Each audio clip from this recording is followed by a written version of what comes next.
Welcome, everyone. Thank you for joining. Hello, I am Bob Axela. I'm chairing the session for you all today.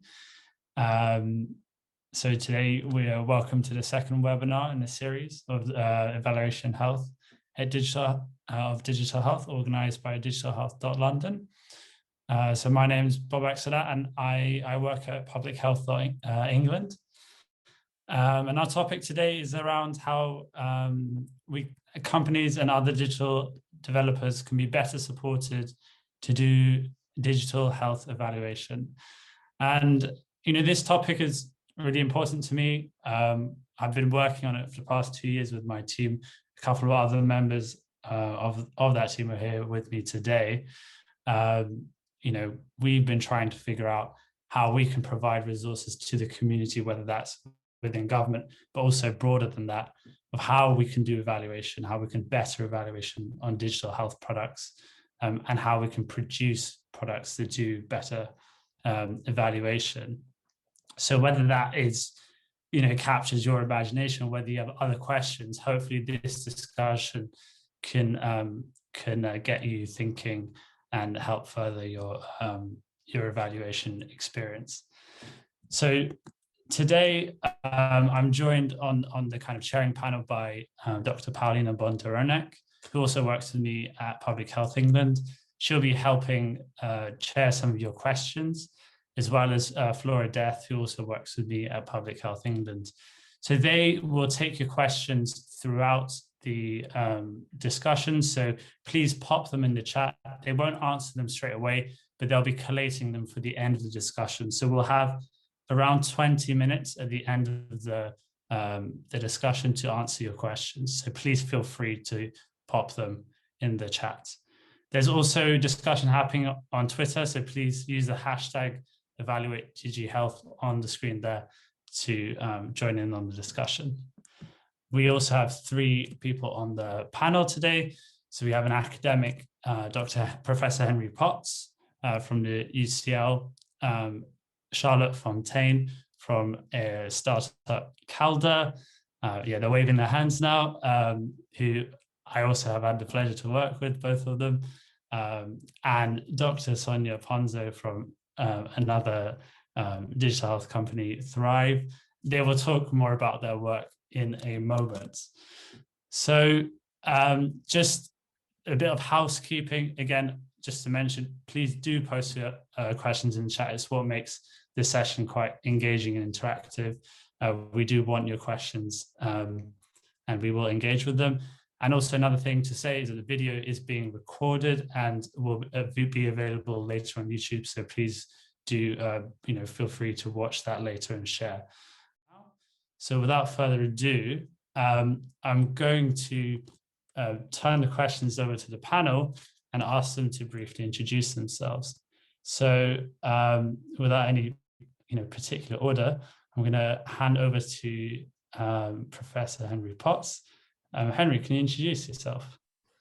Hello, everyone. I'm Professor Henry Potts. I'm at the UCL Institute of Health Informatics, where I work on various digital health projects. But I've also had the pleasure of working with Bobak and Flora and Paulina and others at Public Health England on some projects we will be talking about shortly. Thank you, Henry. Sonia?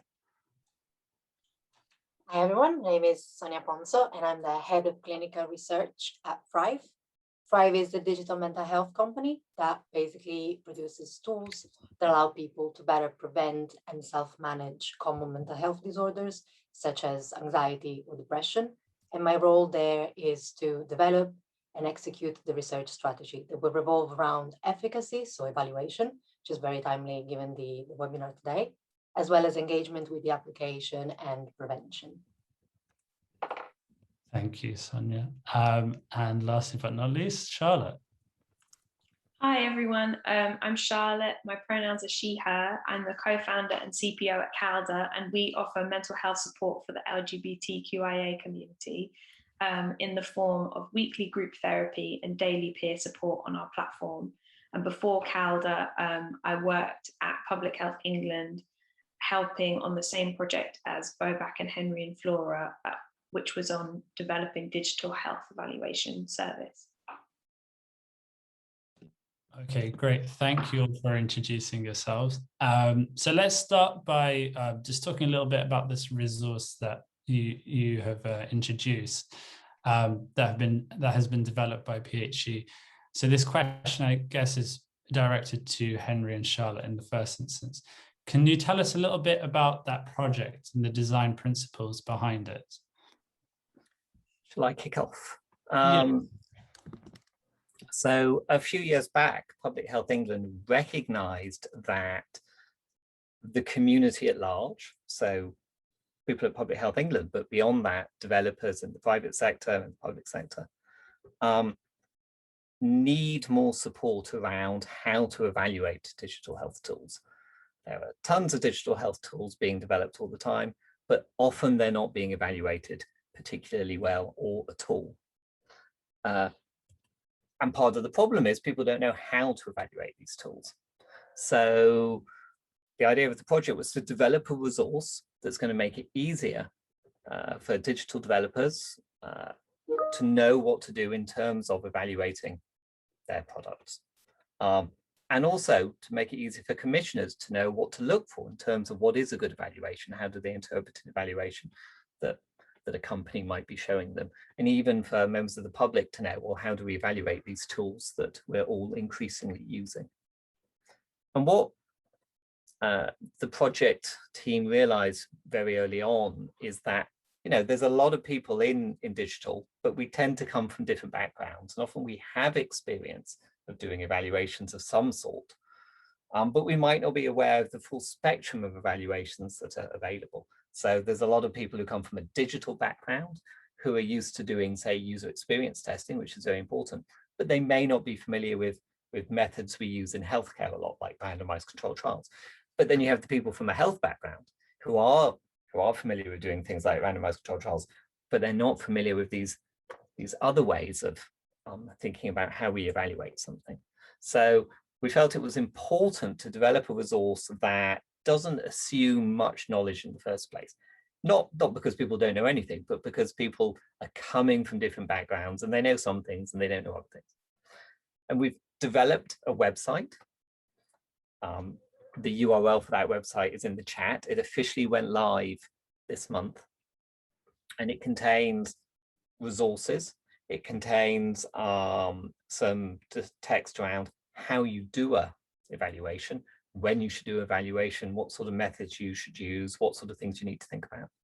It's then also got a set of methods pages. So there's all sorts of different research methods you can use in evaluation. And in each of those, we've written how you use it, what's it's good for, what its problems are, and a little bit of a case study, how someone has actually used it in real life. There's also 2 workshops associated with this work that the workshops are only available to people within Public Health England at the moment, but there's a sort of DIY content on the website, so you can run your own workshops, which are hopefully useful to you. And those workshops, one of them is around developing a logic model for your product. How does your product work?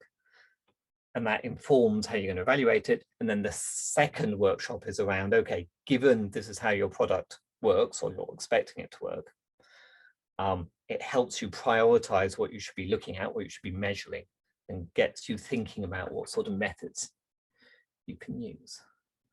Maybe though I can pass over to Charlotte to talk a bit about the thinking that went into how we designed it all.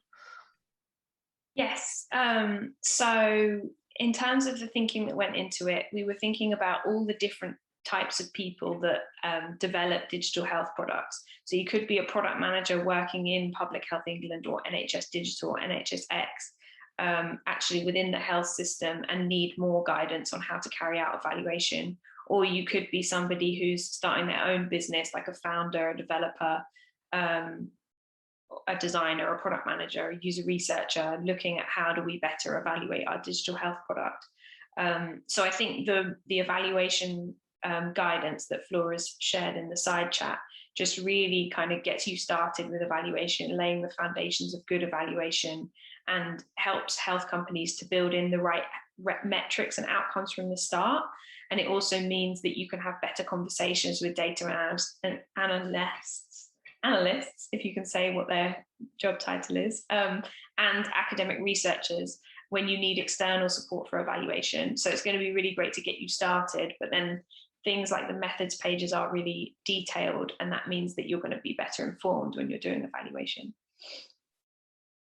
Oh, and there was a lot of research that went into this. So a lot of interviews in the sort of discovery phase of the project to understand what's going on in the health system and what are people lacking in terms of resource. Thank you. Thank you for that, Henry and Charlotte. I guess now turning to see what other resources are out there. And I guess maybe Sonia, maybe you'd like to answer this one. What else is available to help companies and others to do evaluation better? Do you have any thoughts on that? Yeah, so first of all, this webinar gave me a good chance to go and look at the PHE guidelines.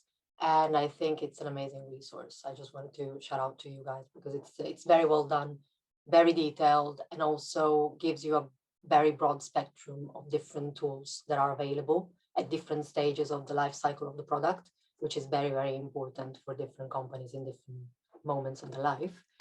Then obviously what we have at the moment is NICE guidelines.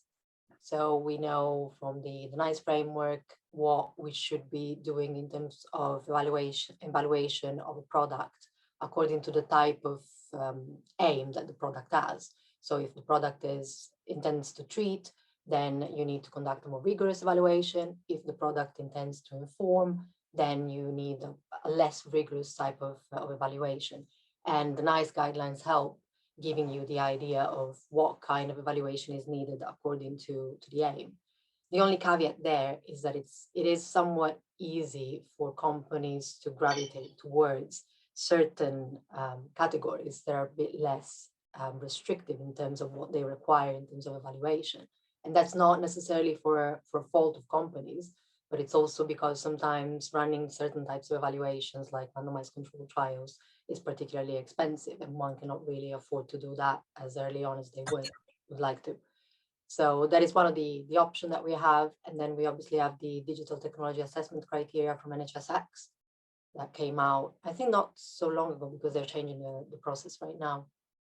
And then obviously academic papers and published journal articles. Found one specifically that was reviewing all the challenges in evaluating digital health technologies, published in 2020. It was particularly a nice resource. I'll put the link in the chat if anyone is interested. Thank you, Sonia. So there's a various NICE guidelines and the NHSX criteria. Thank you for sharing those. I want to see, Charlotte, do those resonate with you? Have you faced those, and have you found those same resources to be useful, or have you found those to be a bit further down the line, given you perhaps a bit earlier in the journey? Yeah, so CALDA's at the stage where we've been going for less than a year, and we have a pilot up and running with users using the peer support and the weekly mindfulness sessions. So we're very much earlier in the process than Thrive, but I think basically the same things apply. So the NICE guidelines have been really, really helpful. I think the NICE guidelines are helpful for a few reasons. It's about starting to categorize your product or service into a NICE category, and then think about what types of evaluation you need to do. So I found that helpful, but it also acts as a kind of a good benchmark for things that investors can understand and think about, because an investor wants to know that you're meeting the regulations so that you've done the evaluation that you need to do, but they don't necessarily have experience within health because they might be an investor in multiple different sectors. So I think the NICE guidelines also give an investor a bit of an understanding as to what kind of level of evaluation you're supposed to do. And then the other thing that I've kind of had my eye on in terms of evaluation support would be the DigitalHealth.London workshops. I'm sure that there's someone from Digital Health London here, but I think that is useful at an early stage because they have an incubator and they have NHS navigators, so that new startups can have a think about how they're going to kind of fit into the rest of the health system. So yeah, I think that those things are really useful. I think the thing that we don't have, which is like positive and negative, would probably be the kind of someone saying you have to evaluate to this standard. So NICE offers that guidance, but there isn't like somebody saying you can't put it out if it doesn't meet this, which I'm sure we'll get onto later in the chat. Thanks. So if I can jump in, there's a lot of work now coming from government bodies like NHSX, specifically around evaluation for AI and sort of data-driven technologies. So there's going to, the NICE framework explicitly says it doesn't cover AI, but there is ongoing work right at the moment that will add in an AI section to that. So that's coming. There's also this very interesting activity that's we're just hearing the beginnings of, which currently has the name of the Multi-Agency Advice Service, although they have suggested they'll pick a more exciting name when they fully launch, which is a collaboration involving NHSX, NICE, MHRA, the device regulators, and the CQC. And the idea of that is to bring together advice around regulation, but also covering topics like evaluation from all of those bodies, and help people navigate that system. And possibly also, I'm not quite clear what's going to happen, but they may also sort of be feeding back to get those regulations updated and changed, so that they're more consistent and easier to navigate. So look out for that over the course of the year. However, that is focused on AI. If COVID has taught us anything, it's that digital health is not all about AI. What we've seen in the pandemic is the huge uptake in other sorts of digital health technologies, video consultations. Have we not all been sitting on Zoom meetings all year? So there are other sorts of technology, and I am aware and worried that a lot of this NHS activity sort of misses out on some very important digital health products. Very interesting thoughts. Thank you. Thank you all. So I think we've had a lot of thoughts on perhaps what help there is to do evaluation better. Perhaps we can look forward into thinking about what we need to do going forwards in terms of support. Perhaps we can interpret this as you'd like. Maybe it's in terms of community, maybe it's in terms of other resources that are out there, but I'll leave this open-ended. Maybe we'll go around in terms, so I see Charlotte first on the screen, so I'll go to Charlotte first. So what do we need going forwards in terms of support? Yeah, I think this is a great question. So we're facing a few challenges, I think, because one of them is that investors want different types of metrics. So from a health evaluation perspective, I think the best way for CALDA to measure what we're doing with, as I was saying, the group therapy and the weekly sessions that we have, and also the daily peer support. One way that we could measure it that would be that would hold up well against how people in the rest of the health system are measuring similar things would be to use the PHQ questions, so the PHQ4 or the Q8 or the PHQ9. Then we'd be able to kind of compare well against what the NHS does. But our investors want to see that we've done things like increased happiness rather than decreased depression and anxiety. And this changes from investor to investor. And we're at that early stage where gaining investment is important to us. So there's this tension with the kind of with the types of valuation that we're doing. And then another thing that investors want to see is number of users engaged, and that can be a bit of a misnomer or a sort of vanity metric of saying things like number of downloads is kind of one metric, but then things like whether or not you've actually had an impact is another. But I think it is still important to pay attention to these vanity metrics, because obviously a user can't have a good health outcome unless they're actually engaging with the product. So I think that in terms of support, there's maybe clarity on what investors need to see, clarity on what the health system needs to see, and then also things like the stage that we're at with CALDA is stamps of approval from therapists and evaluation experts are really important to us. And I think there's a culture of UX designers, copywriters, developers having a day rate and getting involved in the development of digital health products. But when it comes to health professionals, so therapists or evaluation experts, it's harder to package up and sell that support. And I think that both kind of areas of the industry could benefit from having people who were freelancers who sort of specialized in health evaluation type stuff, the same way that I've recently met a health copywriter who just works with digital health products on copywriting. So yeah, I think that there's a few different types of support, and some of them are very difficult to address. So for instance, investors wanting to see different metrics to the health system, I don't know how we address that, but there you go. Thanks, Charlotte. So some interesting thoughts about perhaps paving way for new industries, even to shape new collaboration methods. Okay, moving to Sonia with the same question. So what do we need going forward in terms of support?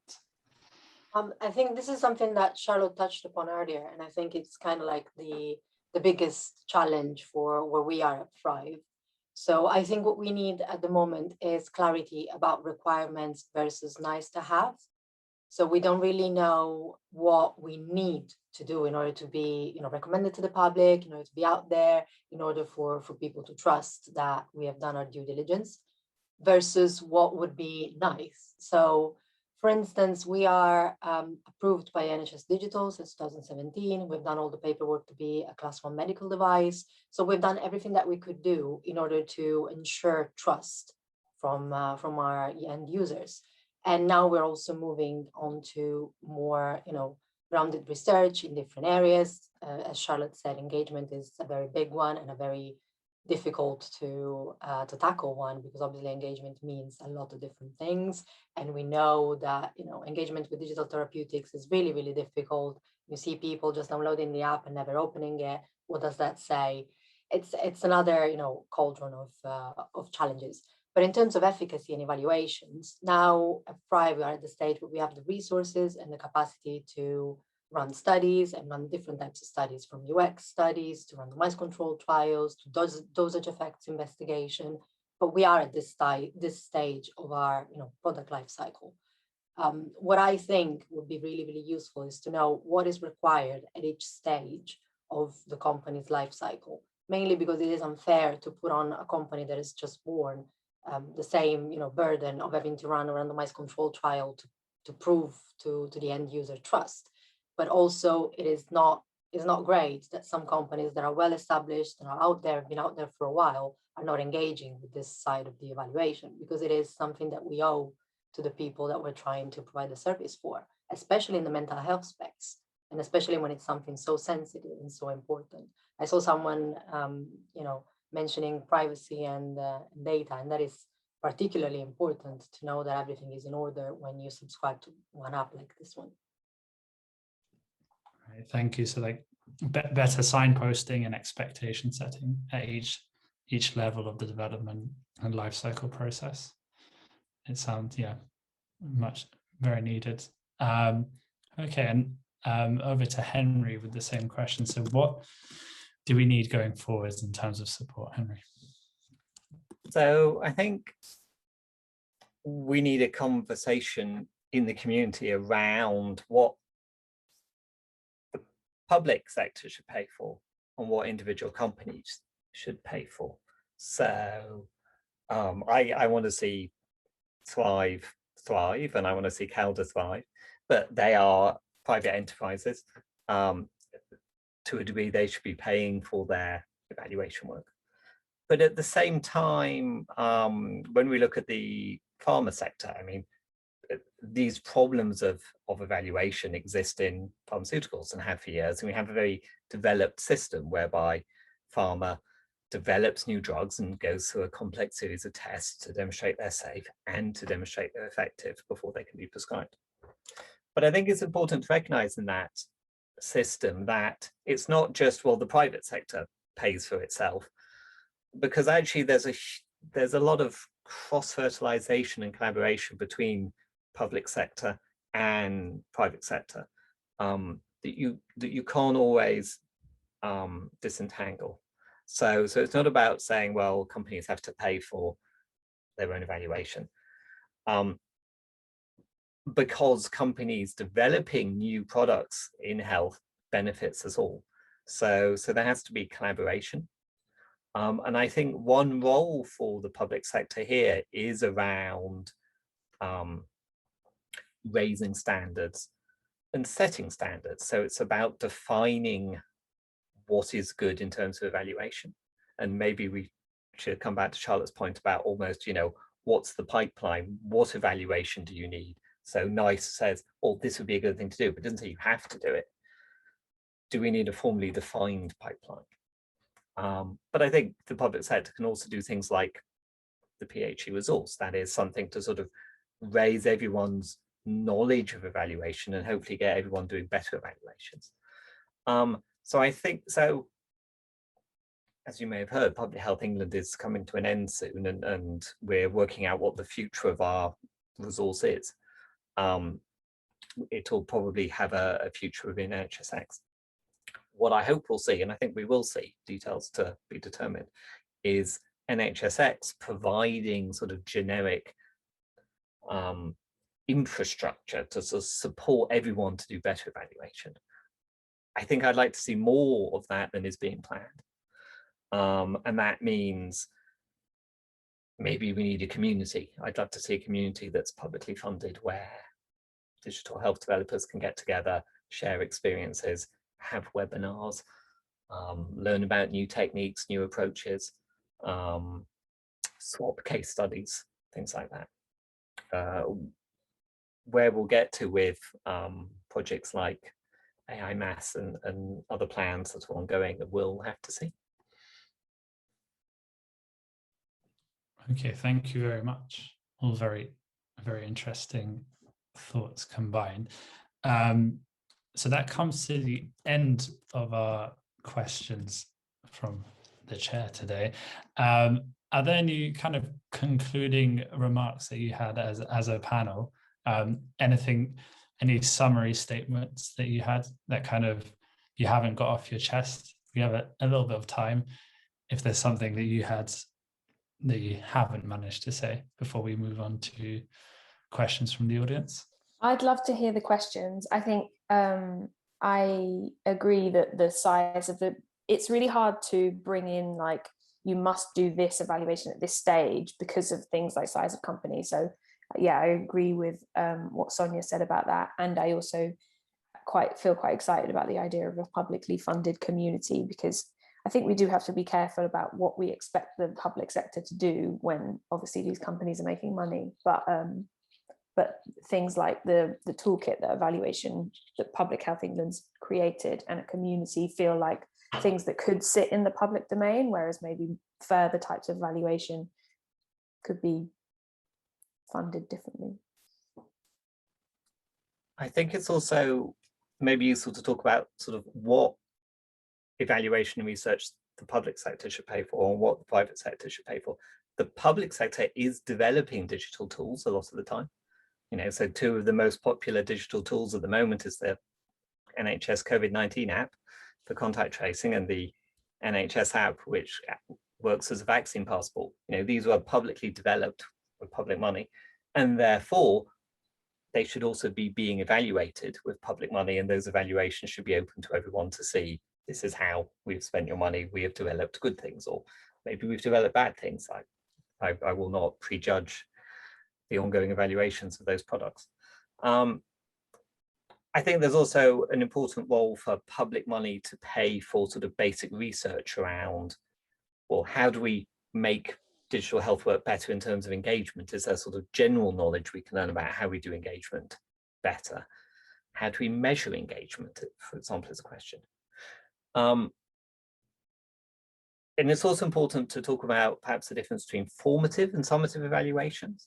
So when a company is developing a product, it's very important to do formative evaluations to inform that development. But those are probably things that aren't going to be published, are going to be funded internally. Whereas summative evaluations of does this work or not are things where you do want those things to be published, where there may be some benefit in the public sector paying for those because the public sector needs to know, should I invest in this? But there's also obviously an important role for the private sector in paying for those. But again, if we can make the infrastructure work better in some sort of generic sense of infrastructure, we can make evaluations easier for everyone to do and therefore cheaper for everyone to do, and that's got to be a good thing. I can just steal one more minute from the questions and then we'll go directly to it. I think one thing that Henry said is very important, which is in a way, we obviously don't know how much we need the public sector to invest versus how much private companies should. And I think in a way, if we could arrive at the point of having a benchmark knowledge of how much a specific app may have an impact on a specific public sector, then it would be easier to understand when the public sector needs to step in versus when evaluations need to stay within the realm of the company.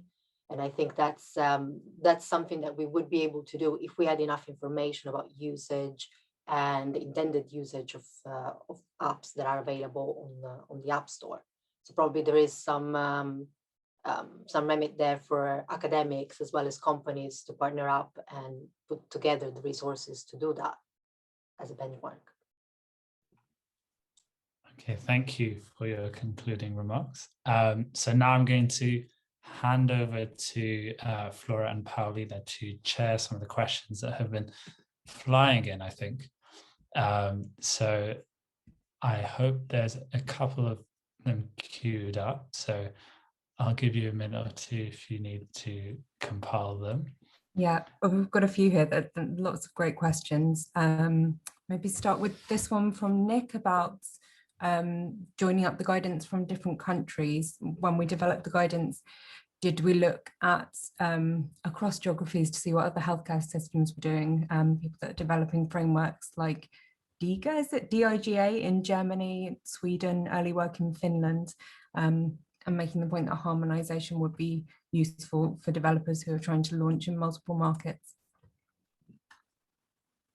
So perhaps for Henry and Charlotte. So I don't think the development of the Public Health England resource, we looked much, we didn't sort of do specific deep dives into what other countries were doing. Our focus was more on evaluation than on regulation, and while regulation and regulatory frameworks differ a lot between countries, broadly speaking, evaluation methods are the same. We do in the tool have a lot of case studies that aren't from the UK. So we have each methods page, it has a little case study. This is an example of someone using this form of evaluation, and those come from all over the place because there are nice examples from all over the place. We did have a very nice webinar last year that's on the DigitalHealth.London YouTube channel, where we were talking specifically about international comparisons. We had a speaker from Germany, we had a speaker from the US. So I recommend people go track down that video. But it is a very important issue. If a particular evaluation is needed by a regulatory framework in one country for regulatory reasons, but then you go to Germany, you need a different one, and you're in the US, you need a different one, or even if it's just fashion, the people over there like a different sort of evaluation. That is a big challenge for companies, and I know a lot of companies do look at a lot of UK companies do look at the US sector. I don't know whether Sonia, Charlotte, you've had experiences of international markets.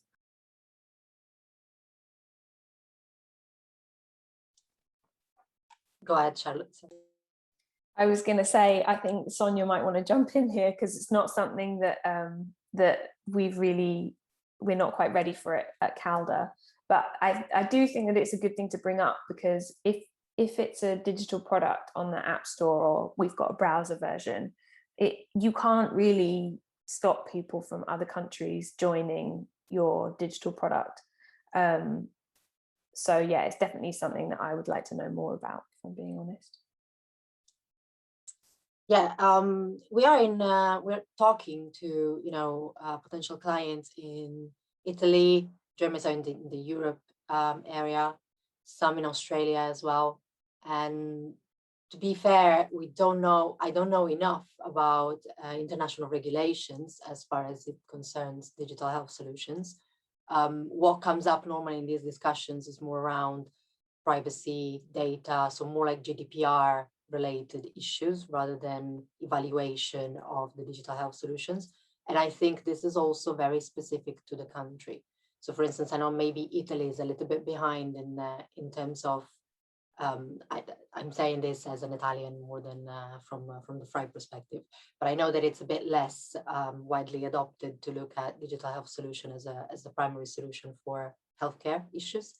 Whereas in other countries, maybe Germany or other countries in Europe, it's a bit more common, as much as in the UK. But I don't know exactly what kind of regulations are in place, or what kind of necessary adaptation we would need in order to be able to provide the solution in those countries. So far, it hasn't come up as much. But I'm expecting that it will come up more and more the more that we grow and we scale and we go international. Because obviously we know about the USA and we know about FDA approval, and that is one of the potential route that one can follow. Even staying in the UK, if you look at the expansion towards the US, you do want to go through FDA approval, which is quite a lengthy and heavy process to undergo. But apart from that, I don't think I have much more insight at the moment. I think one issue that does come up is that some national bodies want evidence for efficacy where the product has been tested on a local population. So you can't say, oh, well, we tested it here in the UK and it worked. They'll go, oh, but have you tested it in Germany? Have you tested it in Japan? And that adds costs, obviously. The degree to which people in different countries are going to react differently to a digital product, I think is sometimes exaggerated. I would be fairly confident if it worked for one population, it will probably work for another population. But that is a challenge when, in terms of the number of evaluations you might need, if you sort of have to go through all these, you have to repeat yourself all the time. I think it is true though, and this came up in earlier discussions with one of these clients, that for certain types of solutions, especially in the mental health domain, there is a cultural element that needs to be taken into consideration. So I understand why certain bodies may ask for, or certain clients may ask for proof of efficacy in loco. And I think there is value to that. Obviously, it puts an extra layer of strain on the company and the evaluation. But and you can't really do the evaluation before even you get the client, because then the cost may be too risky for the company. But I understand the concern, to be honest, even though with all the challenges.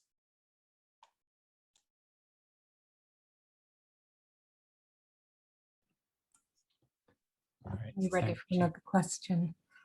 There's one from Anna King, which is interesting. Where would the panel like to see the public sector focusing its evaluation resources? For example, Anna says, I would like to see the public sector to fund more side-by-side comparison of digital tools, as this will determine which tools are best. And it's not in the interest of companies to fund. So where would you like to see the efforts as a public sector focusing its evaluation? Who wants to take that? I think it's great when public sector companies, not public sector companies, the public sector funds evaluations and then makes them publicly available, and not just publicly available in like an academic journal, but blogs, articles, like really making it so that people can actually learn from those things that worked. And I think somebody asked a question a while back in the chat about adherence methods, and I think obviously there's experimentation going on in terms of adherence methods in all health companies all the time. So if people, the more we can like share evidence around that, I think the better. And then what Henry was saying earlier about things like community and webinars, these are just other spaces where people can start to say, this is what we've been finding out from our evaluation.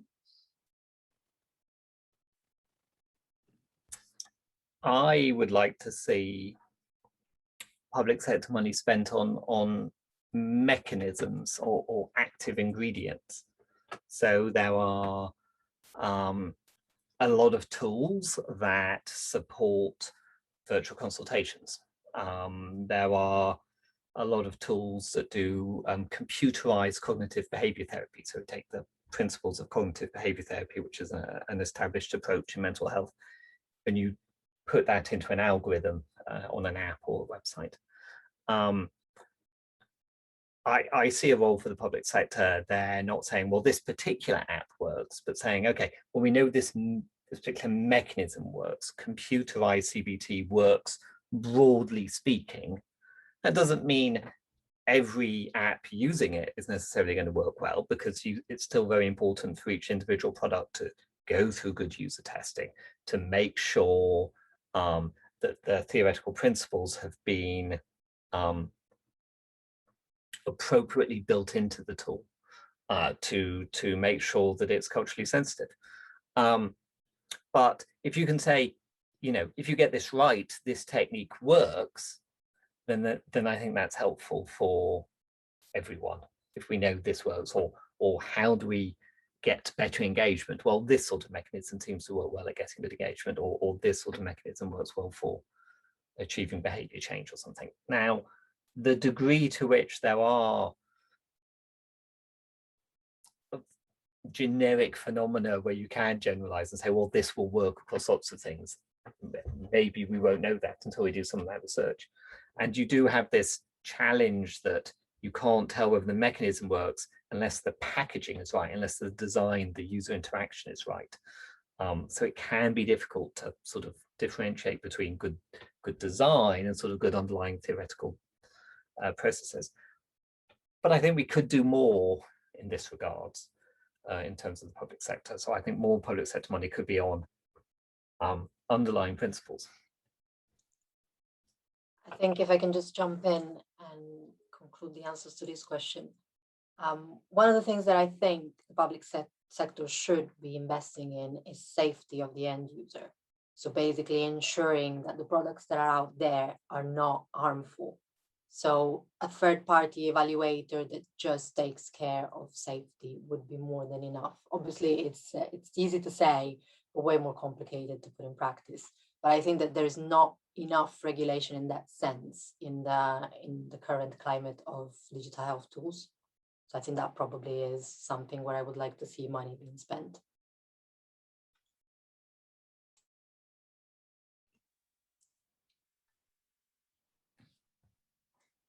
We've had quite a few questions about support available for startups and digital health companies. Susan was saying evaluation can be cost prohibitive for startups. Do we need more risk share or co-development? And a couple of people are also asking about mentoring from established companies and other help available for startups. I know, Charlotte, you mentioned the DigitalHealth.London incubator. Do you want to say any more about that, or are there any other suggestions that you could make? Yeah, I think since I've been working on CALDA, the kind of like generosity from the community has been huge. So I've found places like Twitter and places like that for reaching out to other health startups, particularly mental health startups, and talk to them about what they're doing about evaluation and start sharing best practice.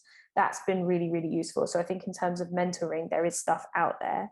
I think Digital Health London, I haven't actually like been on that accelerator, but I think it provides support for people, particularly like focused on getting in the NHS. And I think that sounds really brilliant. So yeah, I definitely think the support's out there and it's just about seeking it. Yeah.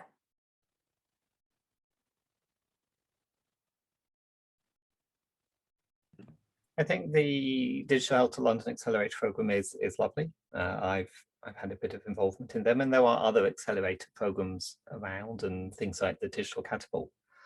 I think occasionally, I think some startups are very naive. You know, that health is not an easy sector to work in, and it's not an easy sector to work in for good reason, that it is easy to do harm if you get something wrong. And that does mean that there are greater challenges in terms of regulation and greater costs, and evaluation is more complicated and more important. So I think startups need to build that into their plans from the beginning, which they don't always do. But yeah, I think there was a lot of informal mentoring. I think would be lovely to have more formal schemes if that was possible. Accelerators are great, but you have to get on them.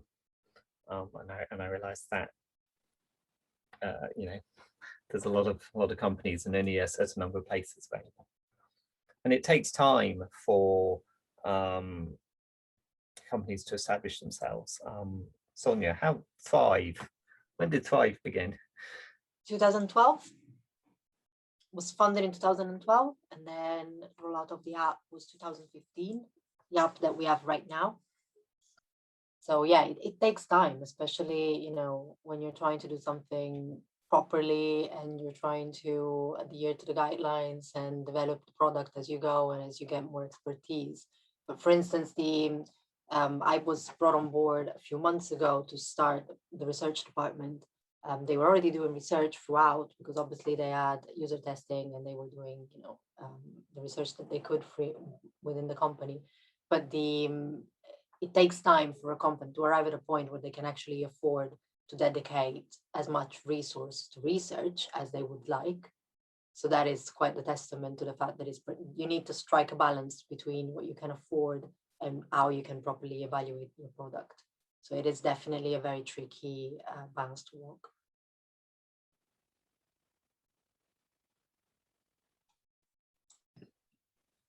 And I think there is a difference also between different sorts of digital health. I mean, Sonia and Charlotte are both here from digital mental health companies where there are particular challenges about doing it right. There are great digital health companies which are focusing on more administrative functions within the NHS. And there's some very large, successful digital health tech companies like Cerner or Epic who have these hospital-wide electronic healthcare record systems. One interesting thing is that we see huge public sector spending on hospital-wide electronic health record systems, but actually very little evaluation of whether they are useful, how well they work. There's sort of a presumption that these things don't need to be evaluated in the way that a patient-facing tool needs to be evaluated, and yet when they go wrong, they impact on patients. And even when they go right, the cost impacts on all of us as taxpayers. So another thing I like to see the public sector do is to do more to evaluate what we sometimes see as low risk digital health. These are administrative functions, but which can and do impact on patients and can and do impact on NHS budgets. Completely agree. And I think that there is a point where we need to understand how to evaluate those and how to evaluate overall digital health products, so that then we have a benchmark for every stage of every kind of risk for each kind of product.